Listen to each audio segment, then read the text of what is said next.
Welcome to My Wild Magic with me, your host, Adrienne Cobb. Join me on a journey back home to your truest self in this inspiring, enlightening, and entertaining show. After a near-death experience in a car crash at 15 years old, I made a choice to stay and brought back with me 3 simple truths that I found from the other side. Love is all there is. Our time is over here quicker than we think, and we all have a purpose, a soul blueprint to fulfill. On this show, you will find a higher purpose, a creative expression, and unique soul attributes that you can bring forth into this world. Stay tuned with me for the next hour and find your higher purpose on My Wild Magic, starting now.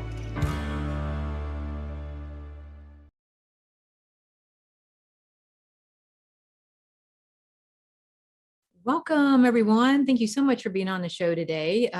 So I am Adrienne Cobb. I'll be your host, and you're listening to My Wild Magic with Adrienne on Transformation Talk Radio. And today we have Anna with us, and she had helped me with my business quite a lot and does social media. And she's recently come out with a new book. So we're going to talk to her about that, get started here a little bit. And with Anna, she coaches businesses and public figures internationally to find strategies and alignment to their business requirements and values. That's the thing. So a lot of times what people don't do is they go for the business without the alignment, and it usually creates a lot of messes later. So if you're all about fulfilling your soul blueprint and need help figuring out your social media for your super awesome business idea, then join me, and we're going to have this enlightening interview on Spirit Hacks with Anna. So Anna, welcome. It's so good to be here. And yeah, the more you mentioned the blueprint, and when I worked with you, that was a very, very strong concept. And that's why I clicked with working with your content, because yes, our soul blueprint is something we really need to be aware of. And that disalignment, when we miss it out, when we put it aside, when we put it in the shelf, that's when all the trouble happens. That's when we feel void, we feel confused, we feel tired even. Yeah. All of those things happen, and it's as simple and as deep as finding your soul purpose. Yes. Yeah, it's true, right? So when you're working with people on their alignment, like let's say somebody has an idea and, you know, we all kind of start out with the idea part of it, right? Something we feel inspired by or whatever, a vision. So what's one of the first things that you do when you bring people into alignment to see if they're really on the right page or not? Well, yeah, the first thing I ask is why they're doing or why they feel they should do what they're doing, because there's something inside us that's pushing us or pulling us to do these things, right? Some people do it because they're good at it, because someone told them they were good this one time or they helped with this something. So the first thing I figure out with them is why they're doing it. Try to figure out what are the values, what's the story, what are the traits, or what is it that led them to choose doing this? And it could be as simple as a book. They're trying to write a book because they felt the urge to talk about, I don't know, how they had an accident and clarity came from that accident and a soul journey started from that place. Or maybe they're starting a business and they're going to start selling clothes or jewelry or pancakes, whatever it is. It doesn't matter what you do as much of where it comes from. Why is it that you're inspired to do this thing? Why now? Why is it what happened around you, within you, in your surroundings, in the place where you live, that made you say, I need to do this now, right? So finding out that story and where it's coming from, that's really the first thing I need to do. So that sort of speaks a little bit to passion. A lot of times people do say, hey, you know, follow your heart, follow your passion. That's really where you're going to, you know, do well with. I know that there was this, might have actually been on Oprah. She might have had this show once. And it was basically people who were following their passion that she did. And there was this younger girl, and she's like, I don't know what to do. I just don't know what to do. But she loved playing guitar. So she figured that maybe what she would do is she would teach people how to play guitar. Right. And because she didn't have any experience at it, she just taught herself. It became a #1 kind of like best-selling guitar book because it was so simple done. It made it very easy for new beginners, or somebody who just had pancake syrup. Speaking of pancakes, you know, that was another one that she had on her show, was somebody who came up with a syrup that people just loved in her neighborhood. So passion. Yes. And when you connect a little bit more about those stories, because probably there must be something, especially for the hotcake syrup, right? That there was a family recipe and she decided to try it and make it big, or she found a recipe because she started using ingredients that weren't so often used, or something that there's a trigger that goes along with those passion projects. There's always something bigger. And that's usually where I come in, Hmm. because people are so familiar with what they like and what they do that sometimes they haven't really checked what the connections are to their early history, to their family history, to their surroundings, to the things that have really made up who they are. And they just think it's a simple decision or a simple yes or no. And sometimes it's not as simple as I should I start a business or not.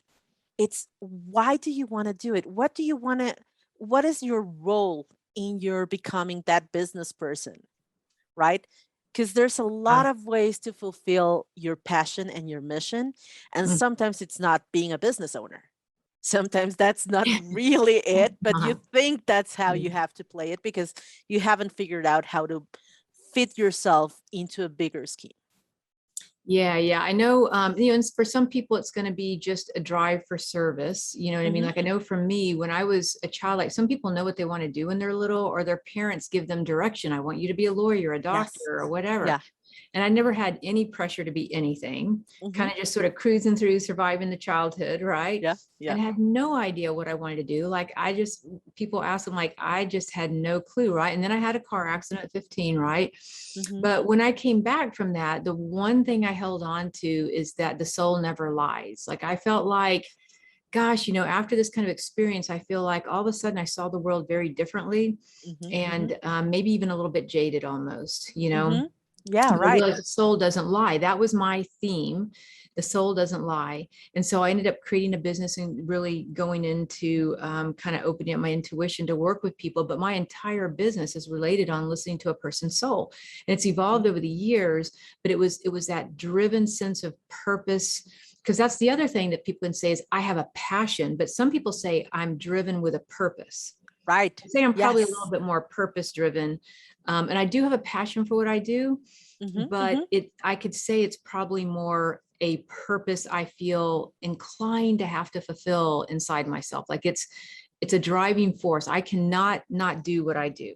Yeah, and that's actually why I Even when I'm usually not talk about, working. yes, that's Yeah. why I talk about the push and pull, because sometimes it's something that's pulling you and sometimes it's something that's pushing you. It you can feel it in different ways. It's actually the same thing. It's Yeah, actually it is. Yeah, from the bigger perspective, it's actually the way you respond, right? Some people are actually reactive to things that happen outside of them, and some people flow from within. They're feeling this passion to do this thing. They're feeling that they should do this or that. And some others just react to, I saw that and I thought I needed to help. I thought I needed to be a part of it.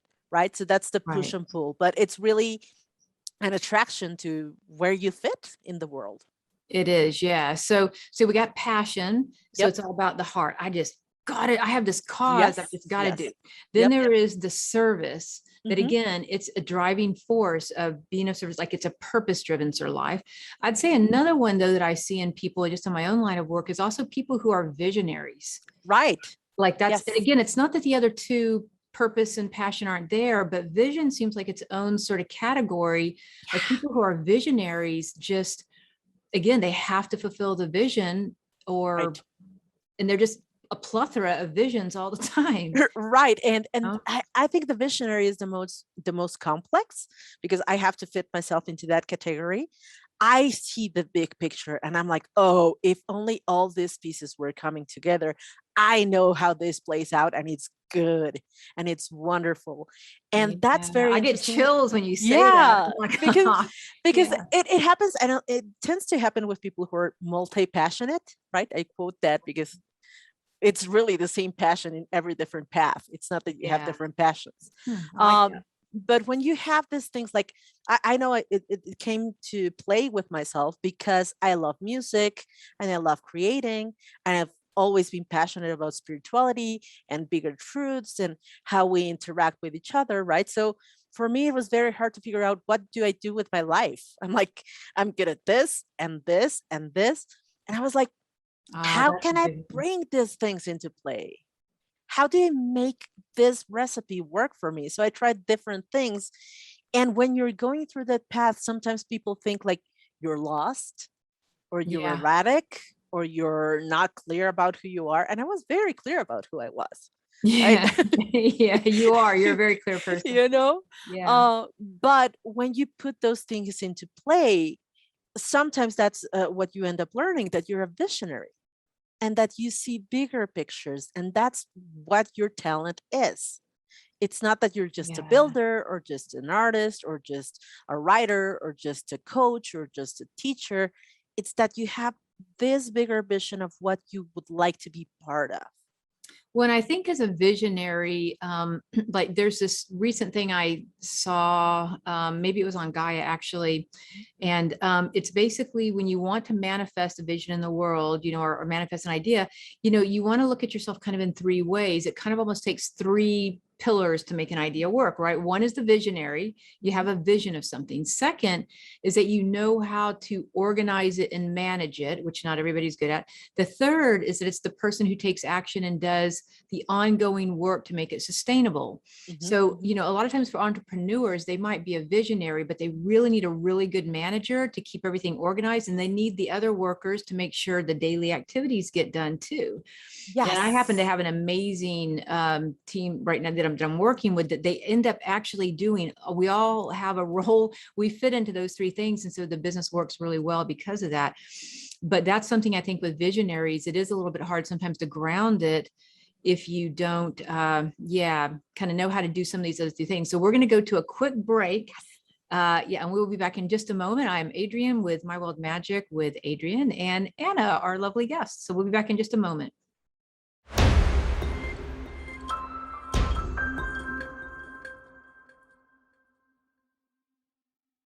Welcome back. I am Adrienne, and you're listening to My Wild Magic with Adrienne on Transformation Talk Radio. And today we have our guest Anna on, who has written an awesome book that is called The Ultimate Soulpreneur Survival Guidebook. So Anna, can you tell us a little bit about what inspired you to write the book and also how to get it?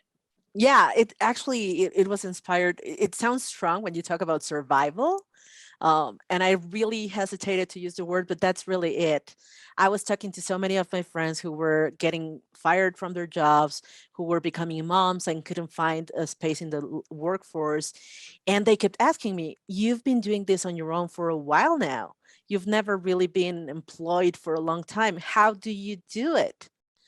And I found that it was a great moment to talk about how, when you're trying to live from your heart, when you're trying to be honest with who you are, when you're trying to love others through your work, it's actually a survival situation where you're at, because you get into a very vulnerable space of who you are, what you believe in, what you stand for. It becomes very raw, and it becomes very challenging to stay happy, to stay sane, to not be depressed, which is usually the trend when you hit rock bottom and when you understand the depth of who you are. Sometimes you feel like the world doesn't accept you, or you don't fit in this world, especially when you're very spiritual. You feel like you struggle with the paying the bills and contracts and an industry and a business, and all these things become sometimes even overwhelming to you. Mhm. So I thought, it's time to share. It's time to share what I've gone through, why I've made my choices, where I've learned that it's really even good business to do what you love, which is Yeah. not it didn't used to be the most famous trend. People didn't used to go to follow your passion. It was great to follow your passion if you were creating a bank, right? Then they Yeah. Yeah. would advertise it. But it wasn't great to follow your passion when you're a spiritual mentor, or great to follow your Mhm. passion when you're an artist, which is usually the most criticized, right? If you're a Yeah. painter, then just paint a house and pay, charge for that, but don't go into painting paintings, right? Mm-hmm. So I wanted to demystify doing what you love and taking the just romantic vision of it, because it's not just romantic, it's very practical. It's what will bring you happiness, fulfillment. It's what will get you into better jobs that you really feel like you're serving others and growing as a person. So that's why I really wanted to talk about the Soulpreneur Survival Guidebook. You can And actually go back to it like that. yeah, and then how do people get it? They can find it on Amazon. It's actually worldwide available on print or Kindle. Yeah. So And you can then find it there. Yeah. yeah, and then Jacob, you'll put it up on the screen for people as Yeah. well. So with all that, it seems like a lot of what you're describing, is why a lot of people don't actually fulfill a higher vision and stuff like that, what you're Yeah. describing and stuff. And I know that when, are you still working with people individually, helping Yes. them? Yes. Yes. I'm still And how would doing they find you? some of What's that. your website? They can find me at axsantibañez.com. That's my website, and you can find a little bit of my blog, so you can get to know my approach to things, which is also what you can find in the book. Why it is that I do the things that I do, why I do value-based And marketing can and you content generation. can you Yeah. spell that for people? Yes, it's axsantibanez.com. Got it. Okay. Yeah. I know that when I was working with you, one of the reasons that I would really, that I think people will really benefit from the book or working with you personally is that you were helping me at the time as part of my social media team Mhm, and mhm, helping me to get stuff out there. Particularly, it seems like you have a real great gift with Instagram, mhm. is really awesome. Yeah. Still learning curve on that one, but you did Yeah. teach me a lot about it. But you have a lot of strength to you. I found Mhm. that you're really great at helping somebody to hold a vision and to be very forthright with them. So if this is working, this is not working. It's almost like what you said earlier. I have a vision for something, and if all these parts will come into alignment, I know it could be great. And it's like that Right. knowingness that you had for somebody, or let's say in my energy, it lent so much strength to me to be able to really try to follow through with some things, not try, but to actually follow through with some things. And it's like it helps when somebody holds space for you when you're going up against some of those daily fears that people all have. Right. Um, Yeah. That's actually what moves me with my work in mentoring and coaching and in writing the books. It's precisely sharing that need for support, for strength, for collaboration, for teamwork. And it actually came from working with artists. I used to work with singers here in Mexico and actors. And it was so beautiful to see their creative process, to mhm. see them at the most raw. And then I kept feeling, hey, these people need to be protected. I mean, I see these sharks coming at them from everywhere, trying to get something from them. And they're these very pure souls trying to convey messages and feelings and emotions and stories. And I was like, they need protection. But how do I do that? How do I really provide a service of being their team? And it was listening to them and seeing who they were and what they wanted, not what the Yeah. world wanted Well, from them. I felt very heard and seen by you. And I felt the other thing that you did was you helped to bring out, sometimes when you're in your own beingness, it's hard to kind of see yourself or your gifts. And that was one thing you did was you're like, hey, these are your strengths. Mhm, Why don't mhm. you focus on them? And that kind of brings us to one of the areas of the book that I really appreciate is there's only one of you, and it's a Yes. complex you. And I do feel like a pretty complex person myself. So tell us a little bit about there's only one of you and it's a complex you. Yeah, it comes from alignment, really. It is actually this whole concept that we've been talking about 5D for a long time in the spiritual communities. And if you're not familiar with it, it's really just about alignment. We have a purpose and a vision, but we're living in this 3D world, in this very real, tactable, and spoilable world where a lot of things can happen. And I know that the old mindset was you're this person at work, and you're this person with your friends, and you're this person for these people. And that's not truth. You are one person. You are this one you. Wow. There's only one of you. Yeah. So instead of compartmentalizing your life, which actually fractures your power and your Yes. gifts, instead of, It's bring it all yeah, together. You're all of those things. You're always a spiritual being, not just when you're praying or meditating. You're always spiritual. You're always connecting to the spirits of things and people mhm, and animals around you. They're not just there as a biology experiment every now and then. They're not just there in the National Geographic yeah, places. They're always there. They also are the one them, right? So it's when you acknowledge that you're a professional and a mom or a daughter or a friend or a sister or a neighbor, you're all those things at the same time, but it's you. It's always you. You mhm, don't need to put a facade on. You don't need to do this adjusting yourself to fit into different things. It's just yeah. showing up as yourself, but as your full self. You Well, cannot and you, compartmentalize. Yeah. yeah. And so in the beginning, you said that, sometimes, when you're not in alignment, with your purpose, whatever, you just feel tired. And I'd imagine this is a big reason we feel tired because we fractured so much of ourselves trying to be something for somebody else versus just being who Mhm. we are for ourselves And is a it big actually thing, giving came ourselves that very, freedom. yeah, it became very evident when we had the lockdowns all around the world for COVID, because people who would actually be used to compartmentalizing, they were actually in the same space fulfilling all the same roles at the same time. They were the mom and Yeah, the cleaner true. and the teacher and the all the things at the same time.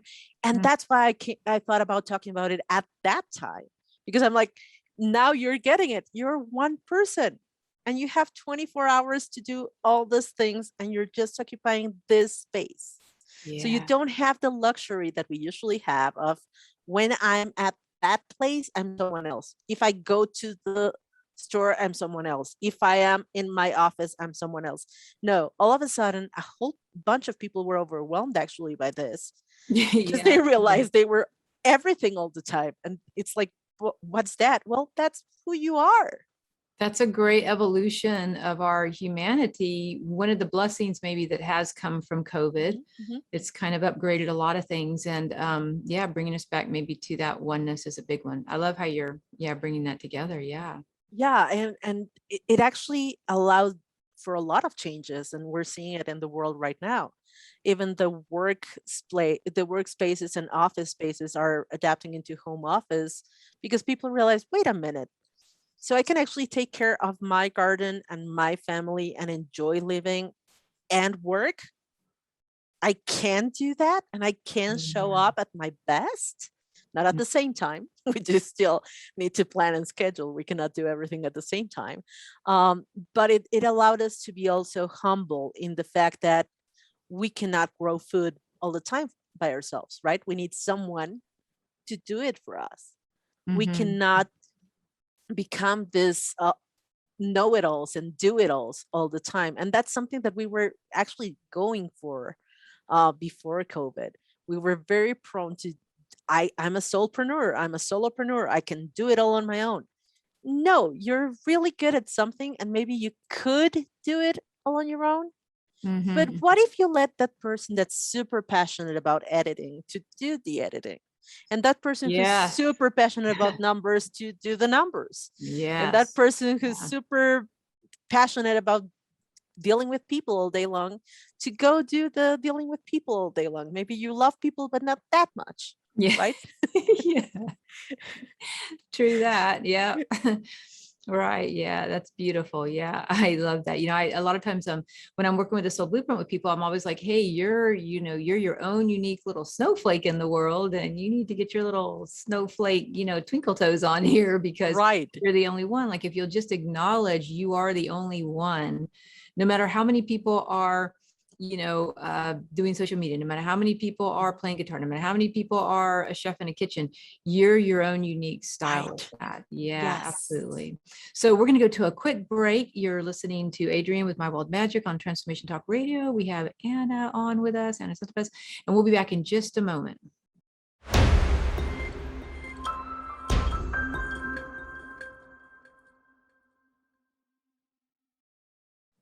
Welcome. I am Adrienne with You're listening to My Wild Magic with Adrienne on Transformation Talk Radio. And today we have Anna Santibañez on. We're talking about her new book, The Ultimate Soulpreneur Survival Guide. And you can go to her website, annasantibañez.com, to check out some of the services she offers. If you're looking for a boost in your business, you can also get the Ultimate Soulpreneur Survival Guidebook on Amazon. And we were just talking about, she lives down in Mexico City. She was just saying there's 30 million people in Mexico City. I just can't even imagine. Like, it's just like, whew, goes right over my head. I can't even imagine 30 million people in one place, one tiny little city. But what we were also talking about is one of the other topics in her book that I'm so fascinated about is the new love economy. Yes. So tell us a little bit about the love economy. Well, it's actually it seemed when I was choosing the title of the book, that was going to be the title of the book. Welcome to the love economy. But I didn't want to scare people because love is a very strong word. And people seem to think that it's this rosy feeling and it's just impractical and ethereal and whatever. And it's not. If you root the whole economy in love, there's a whole change. And I'm an economics professional. I actually graduated from college in economics. So Wow. I read the books. I know Adam Smith. I know Karl Marx. I know how it works. I know the models. And it was always very interesting to me that people skipped through some of the parts of Adam Smith's text and they demonized him. And I was like, wait a minute, people, did you skip the one phrase that stuck to me where he says that if you do things based on what's the best you can do, then things flow naturally well. Yeah. I was like, that's love. If you're doing what you love through love with love, then everything flows and you get good prices and you get this efficiency that everyone's talking about and that economists throw off all over the place and business people talk about efficiency and efficiency. What the heck is efficiency? And what the heck is equilibrium? And what are prices? How are prices set? So I talk a little bit about economics in the book because I want to make sure that people who don't know what economics are like, they understand it. They understand the rules of the game because that's the number one thing. Economics rules the world and we don't know what the rules are. Most of the people in the planet have no idea how this game is run. It's true. And I mean, most people aren't really taught great money consciousness to begin with. And as you get a little older, it's good to learn new things to kind of upgrade your money consciousness. Right. And I think the best way you could upgrade your money consciousness is going to be with the energy, like you said, of love, you know? Right. I really love Lynn Taggart, a lot of her work that she brings out, The Soul of Money, right? And how she really talks about, you know, it's like it's the giving, it's the doing it with that heart, doing it with a higher purpose, you know, it just all kind of flows. Yeah. And I really came in touch with a lot of very soul-minded people when I was in college, and they were running huge businesses, which was very astonishing for me. Because growing up, I thought business was greedy. If you were doing well in business, it was because you were mean to people and you were robbing them from something. Well, that's another big upgrade in our belief system is that people with money are power hungry, greedy, horrible people. I mean, that's a big upgrade in our consciousness that people with money can be generous, kind, soulful, good, help the earth. Exactly. So as I was meeting these new business people who were talking about helping others and all the chances that they were giving and how they were concerned about the environment, I was like, wait a minute, and you're making a profit? And you're thought of as a business leader? Why are people not talking about you? You're doing all these great things. And when you really talk to them one-on-one, I was very fortunate that I could talk to them and ask them deep personal questions. It was because of their faith. They didn't compartmentalize who they were in the business and outside. Most of them were Christians and they were actually living their faith. They were actually helping others. Their business was not robbing anyone of their integrity, of their family time, of their health. And I was like, oh my gosh, this is a new world. How do you do this? Right? Yeah. So, but it's really about that. If you really love yourself, you're not going to get a job that stresses you all the time and doesn't allow you to do the things you love. Right. You cannot do that to yourself. And you cannot do it to others because you want others to do, like if you're a cashier at a bank register or something like that, you want others to feel seen, to feel important, even if you're just counting their money and receiving their tramites. You really want to be good and nice to them. And you need to love what you're doing at least at that moment to do it right. So if you base what you do in love for yourself, for others, for the planet, for the community, it just works well. You're going to be the best cashier. You're going to be the best at whatever you do because you're doing it from a place of love towards yourself and others. Right. Yeah. And, I find the only time I kind of break down sometimes, like I love what I do, helping people. And, sometimes if I just have like a bad day where I'm just kind of breaking down and so I'm like, I've got to go inward or whatever. It has nothing to do with what I do or the people. It's just because something that like, I just need time just to internally process something. And I think if a lot of people just took more time to, internally process and come back home to themselves and honor that, because they probably are giving a lot over here. You got to make sure you have that balance in your own personal life. That's precisely it. Sometimes we forget because we're doing stuff and we're really good at doing it and it feels great, right? Yeah. But then your own self says, hey, I need a timeout. Yeah. I need a break. You overdid it. You need to come to yourself. You need to nourish yourself. You need to connect with your purpose again. Sometimes we're so caught up in doing things that you don't realign. And that's something that I've become very aware of. Whatever deity you believe in, whatever higher power you believe in, it doesn't really matter as long as you go back and check with it every now and then. If you're just talking about the force of the universe, perfect. That's, you need to go back to it because things change. Things are not static. So your purpose, the bigger mission will be there.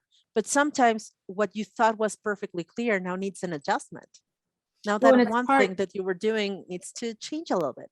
Yeah. And it's part of the alignment. It seems like your whole book, part of your whole, survival guidebook here is on that inner alignment. And I have found no matter what you do, as long as you keep connected to that source energy, flows all the way through you to that new earth energy back up, and you just keep yourself in that vertical alignment, you're going to know day to day, person to person, whatever you're at, you're in flow. It's like you're on this, you're surfing that universal flow energy then.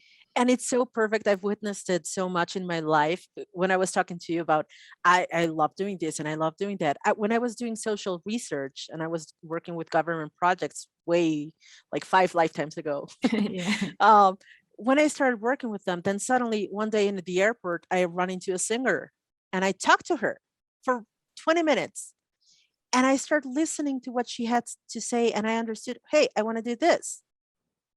If I had not taken the time to listen, I wouldn't have been able to reconnect with the fact that I knew about music since I'm 5 years old. And I know about management because I learned it in college. And I know about the music industry because I just happened to know about it. So I could connect those pieces, but only because I took the time to say, wait, should I change my path? And what does that look like? So that is a really good point. So for people who are visionaries, like some people just are a little bit lost in their own, like the projections of their childhood or society or whatever. And then some people are visionaries and have so many ideas, they don't know what to do. But either side of the spectrum, you don't really quite know how to narrow it down. I think that's a big thing. I mean, how would you help somebody or suggest to somebody to narrow down when they do have either so many projections coming at them and they don't know themselves, or they have so many ideas and any one of them could be great? How do you? The first thing is to know that whatever you do, it's okay. It doesn't matter. You won't be wrong. Even if the next step that you take isn't as successful as you expected, or the next step shows you that that was not the path, don't be afraid, but you just need to take that step. You need to do it. If you stay only in ideas, in concepts, in fear, in projections, nothing's going to happen. So the first thing you need to do is check and align. Where is this coming from? Why do I feel like I need to do this? Why do I feel like I want to do this? Okay, I feel it. I don't have the clarity, but I just have this idea that it will help these people, or it will help me understand this. Get that clarity and choose a first step, Well, whatever it is. and that sounds like that's one of the topics in your book is, Mhm. which is early on, is get clear about your why and your how. Why are you doing it? Precisely, yeah, because How? it's this why and how that gives you the really deep, okay, I feel like I'm going to do this. Okay, now what's the first step? Talk about it to someone, write it down as a business plan, do a drawing of what it will look like. Whatever it is, get it out of your head and out of your system. Just put it out in the real world. If it's a conversation, if it's mapping it out, if it's drawing it, if it's recording it as a voice note, whatever it is, get it out of your system so that you can see it outside of yourself. That is excellent. I love that. And I think that, just journaling it, just sitting Yes. down and I'm just, journaling. And a lot of times for me, what I'll do when I journal is I'll journal to my tribe of light, or I'll journal to an angel. I'll journal to something that I feel like I'm kind of talking to, like a higher power, my higher self. And I'll just be like, okay, I've got this idea. And I usually always ask the question, what's the highest truth? Right. You know what I mean? And as I'm Yep. going through, you're writing, but you will find you'll kind of dump out the energy that's not really true. And you do end up finding what it is, like you said, just expressing yourself, talking it out, writing it out. Yeah, beautiful. Right. Because usually it's clearer than you know. And all the stuff that's making it unclear are your fears, your doubts, the things that you don't manage as well, the not knowing the industry or the place where you want this to happen. And that stops you, and you're doing way too much self-criticism. It stops you from really doing what you love. To do anything at all. Yeah. Mhm. Gosh, brilliant. Love it. Okay, so we're going to take another quick break. We'll be back in just a moment with Anna and her new book, Soulpreneur.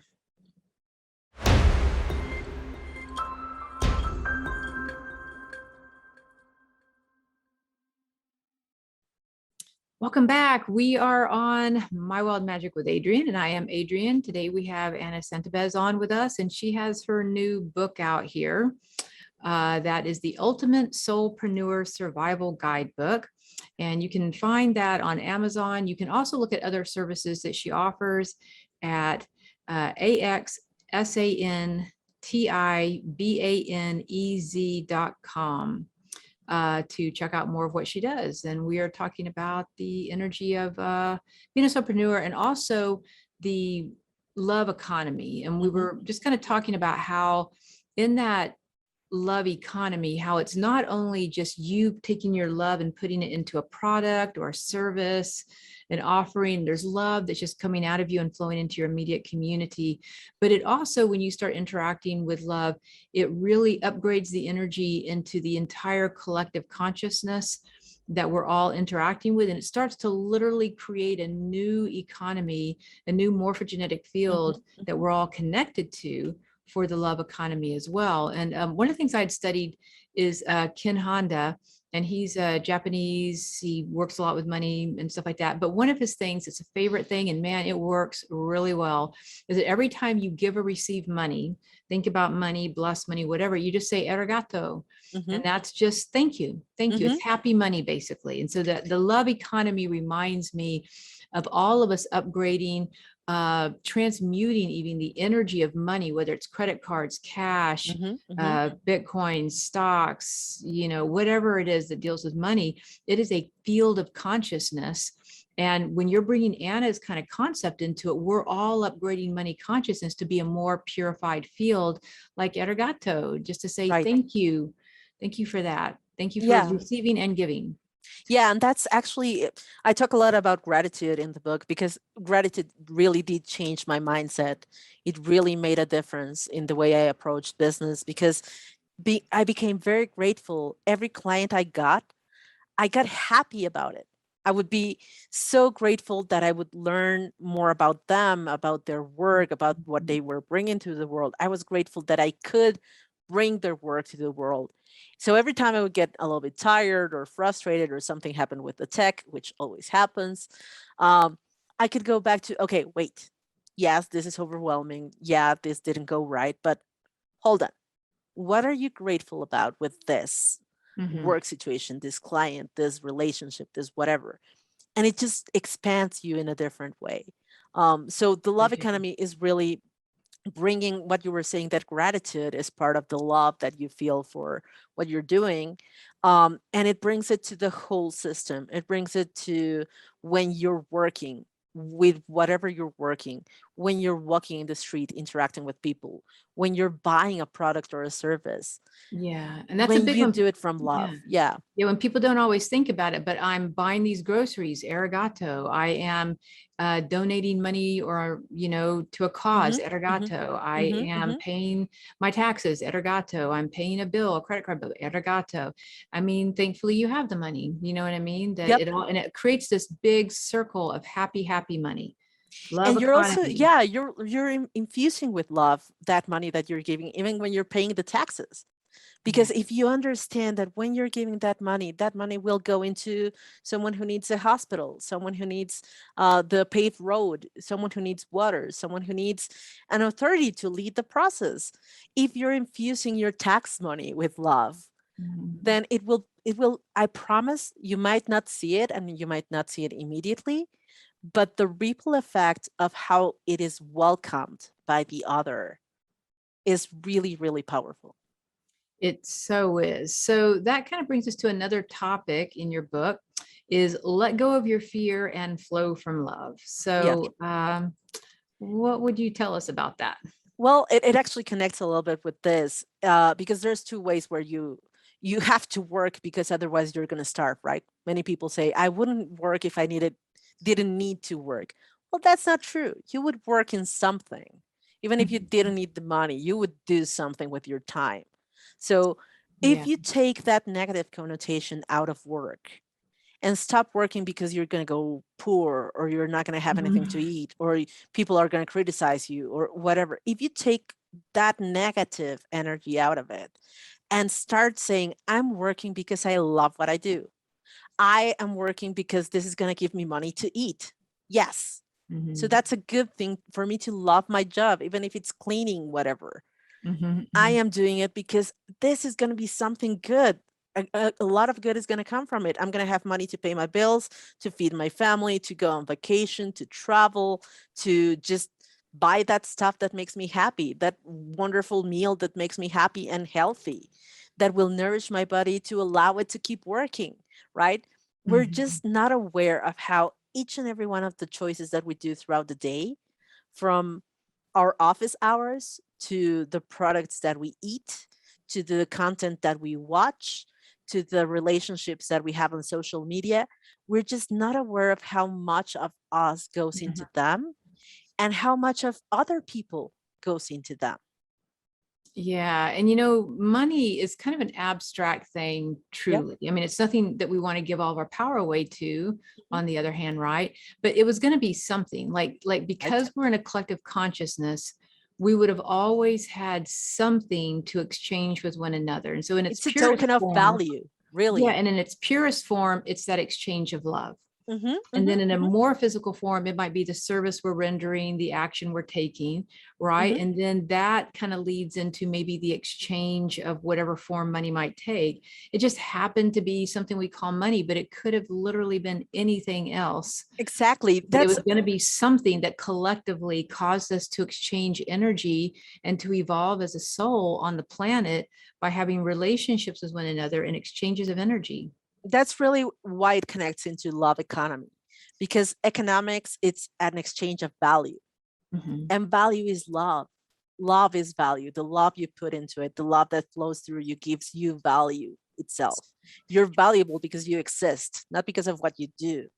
You Yeah. are in yourself valuable. So when you're interacting with someone, that's an exchange of value. Yeah. So a lot of people don't necessarily have a high sense of self-value, self-confidence, Mhm. self-love.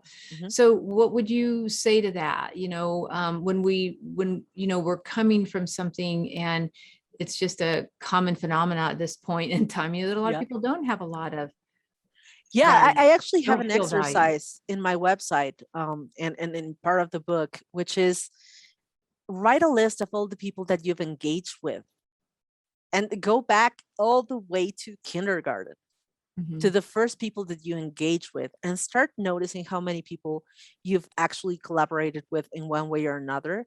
And you'll start noticing that people have been touched by you, that your value and your presence in their lives has made a difference.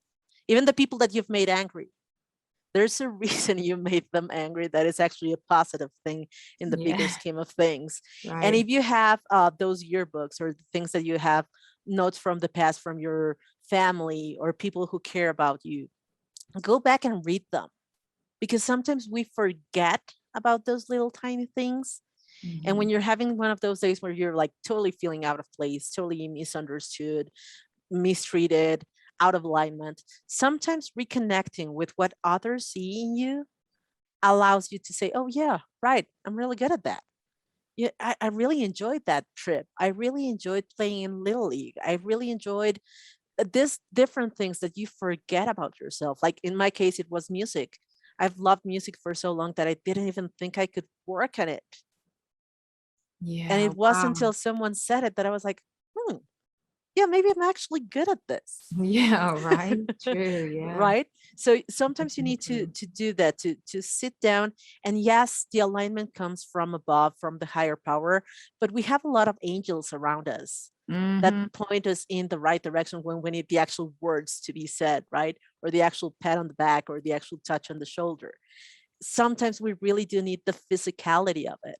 And sometimes we just need to reconnect and it just comes back into place. I mean, I just wake up in a good mood pretty much most every morning just by doing that alignment to my source, drawing it all the way down and back up again. So, well, Anna, this has been an awesome interview with you. I've loved having you on. I love your book. And again, I hope everybody goes and checks that book out on Amazon. Again, that title of it is The Ultimate Soulpreneur Survival Guidebook. And if you're interested in any of Anna's services, you can find her website at axsantibanez.com to check out more of what she offers. I've worked with her personally, can't say enough good things about her and how she just sort of helps to get your business off the ground, kind of like a rocket on that level. I do have a new course coming up November 1st, 2nd, and 3rd. If you're interested, shoot me an email at Adrienne@mywildmagic.com. It is working with bringing all 12 of your chakras into harmony with the new earth energy. So we got this new earth energy and we want to get all 12 of those chakras up and flowing. So check that out. Speaking of alignment. Yeah, exactly. Definitely. Alignment. Yep. So mywildmagic.com or Adrienne@mywildmagic.com.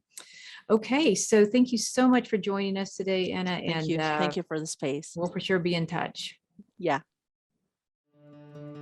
Thanks for tuning in to My Wild Magic with me, your host, Adrienne Cobb. Each one of us has a soul purpose on this earth and a higher purpose full of creative expression and unique soul attributes. Make sure to tune in next week on transformationtalkradio.com to continue your journey home to your truest self and pursue the path of unconditional self-love. If you would like to learn more about me, visit mywildmagic.com. Again, that's mywildmagic.com.